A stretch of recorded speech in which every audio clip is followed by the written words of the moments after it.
શિયાળામાં પરિવારના બધા સભ્યોને બાવળના ગુંદનું પોષણ આપવું ખૂબ જરૂરી છે અને તેના માટે વિડીયોમાં ગુંદરની એવી સુખડી બતાવી છે કે જે નાનાથી લઈ મોટાને બધાને ભાવશે, જે 10 જ મિનિટમાં બની જશે અને 2 મહિના સુધી ટકશે. તો તમે પણ ચોક્કસ બનાવજો અને વિડીયો પસંદ આવે તો લાઈક આપી રૂપલ્સ ટેસ્ટી ટિપ્સને સબસ્ક્રાઇબ જરૂર કરજો. Happy cooking, enjoy eating.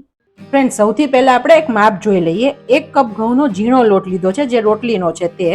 તેની સામે અત્યારે 1/4 કપ જેટલું ઘી લીધું છે, કેમ કે મારું ઘી પીગળેલું નથી. જો પીગળેલું હોય તો તમે 1 કપ સુધી લઈ શકો છો.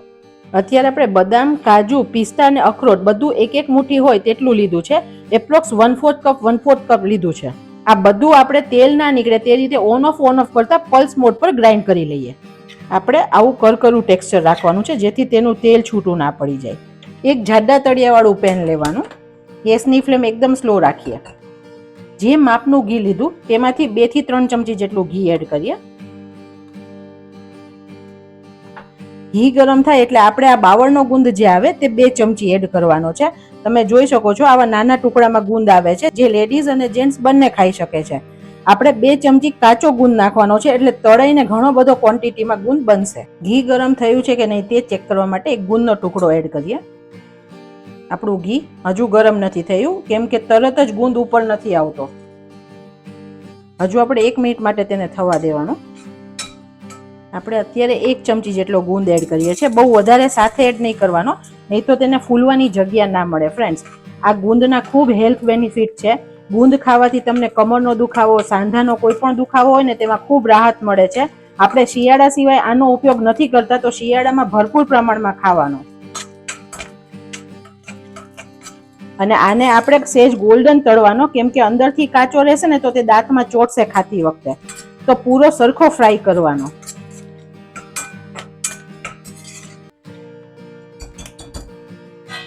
આપણે ગુંદ એમનેમ નથી ખાઈ શકતા ફ્રેન્ડ્સ, તો આપણે આવી રીતે કોઈ પણ વાનગી બનાવી તેમાં ખાશું ને તો આપણે ભરપૂર પ્રમાણમાં ગુંદને ખાઈ શકીએ છીએ. ગુંદની રાબ બનાવો, ગુંદની સુખડી બનાવો, કોઈ પણ વસાણું બનાવો શિયાળાનો, બધામાં ગુંદરનો ભરપૂર ઉપયોગ કરવાનો. ફ્રેન્ડ્સ, તમારા ઘરે સૌથી વધારે કયું વસાણું બને છે અને ભાવે છે તે પણ મને કોમેન્ટ સેક્શનમાં ચોક્કસ જણાવજો. આપણે 2 ચમચી ગુંદ લીધો તો તેમાંથી કેટલો બધો ગુંદ તળાઈને બન્યો.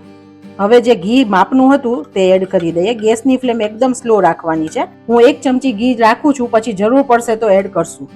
ઘી સ્લાઇડ ગરમ થાય પછી આપણે તેની અંદર લોટ એડ કરીએ.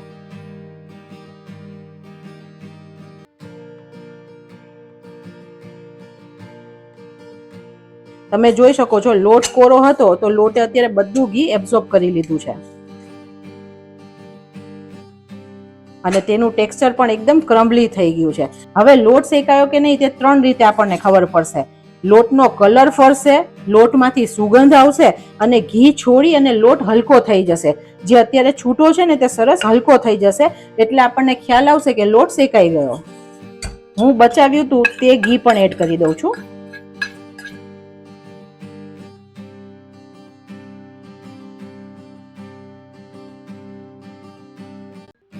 લોટ સરખો નહીં શેકાય ને તો સુખડી તમને કાચી લાગશે અને લોટ જેવું લાગશે.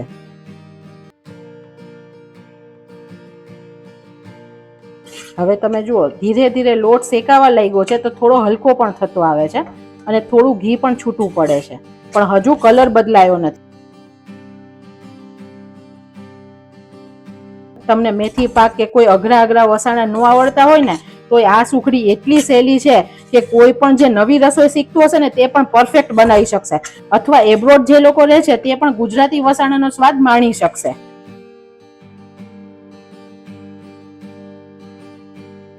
બીજું 1 ચમચી જેટલું ઘી આપણે એડ કરીએ છીએ. એમ ફ્રેન્ડ્સ, તમે જનરલી જુઓ ને તો સુખડીમાં 1 કપ ઘી સામે 1 કપ લોટ અને 1 કપ ગોળ જોઈએ, તે જનરલ માપ છે. પણ ગળપણ ઘણા બધા આગળ પાછળ ખાતા હોય છે, તો ગળપણ તમે વેરિયેબલ કરી શકો છો. અડધા કપથી 1/4 કપ કે 1 કપ સુધી લઈ શકો છો, પણ ઘીનું માપ તો 1 કપ રાખશો તો સુખડી પરફેક્ટ બનશે. કેમ કે 1/4 કપ પછી મેં પ્લસ ઘી કર્યું છે, તો 1 કપ જેટલું ઓલમોસ્ટ ઘી થઈ ગયું છે. તમે જુઓ હવે લોટનો કલર પણ થોડો ચેન્જ થતો આવે છે અને લોટમાં જાળી પડશે અને સરસ બબલ્સ પણ આવશે. પહેલા કરતા ઘણો હલકો થઈ ગયો છે.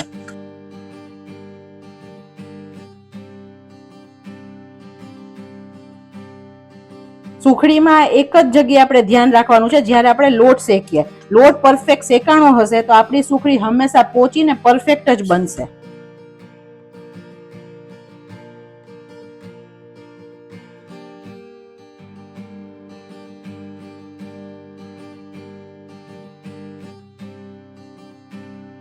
હવે તમે જુઓ, પહેલાથી ટેક્સચર પણ ફરી ગયું છે અને તેનો કલર પણ ફરી ગયો છે, અને ઉપર તમે આમ કરો ને તો ધીરે ધીરે ઘી પણ આવી રહ્યું છે, ઘીની શાઇન પણ આવી રહી છે.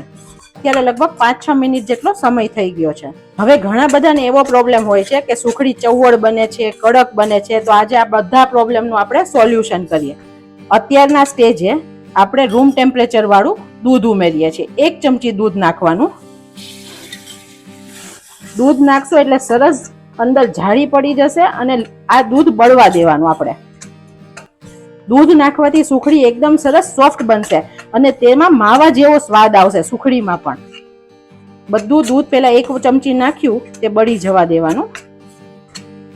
હવે બીજી 1 ચમચી જેટલું દૂધ એડ કરીએ છીએ.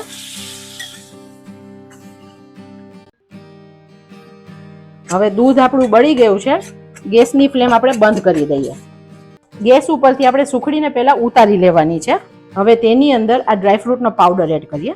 અત્યારે ગરમ છે ને તો બધું જ ગરમ થઈ જ જવાનું છે.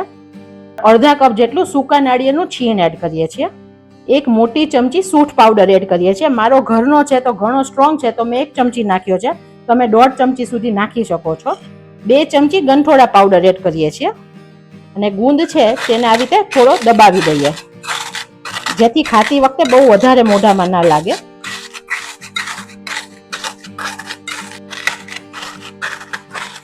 ગુંદને પણ આપણે એડ કરી દઈએ. બધી વસ્તુ આપણે મિક્સ કરી દઈએ.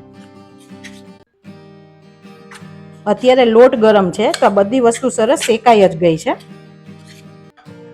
તમને આ ટાઈમે ઘી ઓછું લાગે હજુ તો 1 ચમચી એડ કરી શકો છો, કેમ કે આ બધા પાવડર ફોર્મ હતા એટલે તમારું ઘી શોષી લેશે. અત્યારે સરસ મિક્સ થઈ ગયું છે. બીજું સુખડી કડક થવાનું કારણ કે જ્યારે આપણે ગરમ હોય છે ને ગોળ એડ કરી દઈએ છીએ ને ત્યારે ગોળનો પાયો બની જાય છે. લોટ ગરમ છે, ગોળ એડ કરી એટલે એની એક ચાસણી જેવું ફોર્મ થઈ જાય, તેને લીધે સુખડી કડક થઈ જાય. આપણે આવી રીતે નીચે ઉતારી આ બધી વસ્તુ મિક્સ કરી દેવાની, જેથી થોડો રૂમ ટેમ્પરેચરે લોટ આવી જશે. આનાથી વધારે ઠંડુ કરશું તો ભરશે નહીં. અત્યારે આ પ્રોપર છે. અત્યારે મેં 1/4 કપ જેટલો છીણેલો ગોળ લીધો છે, જેથી સરસ મિક્સ થઈ જાય. કોઈ મોટી ગાંગડી નથી. તમે દેશી ગોળ પણ વાપરી શકો છો અને તમે વધારે ઓછું માપ પણ ગળપણ તમારા પ્રમાણે કરી શકો છો.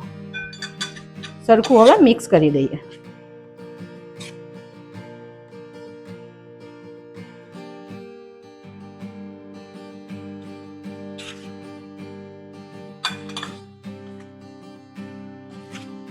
આ સુખડી તમે 1.5 થી 2 મહિના સુધી બનાવીને રાખો ને તો ખાઈ શકો છો. બિલકુલ બગડતી નથી અને ફ્રીઝમાં કે સેમાઈ રાખવાની નથી ફ્રેન્ડ્સ. આને તમે બહાર રૂમ ટેમ્પરેચરે સ્ટોર કરી શકો છો. દરરોજ સવારે તમે બાળકોને, તમે પોતે 1 બટકું ખાશો તો આખા દિવસની એનર્જી મળી જશે. ગોળને સરસ મિક્સ કરી દેવાનો. તમે જુઓ ઘી પણ એકદમ પરફેક્ટ છે. આપણે ઘીથી ગ્રીસ કરેલી પ્લેટમાં સુખડીને ઠારીએ.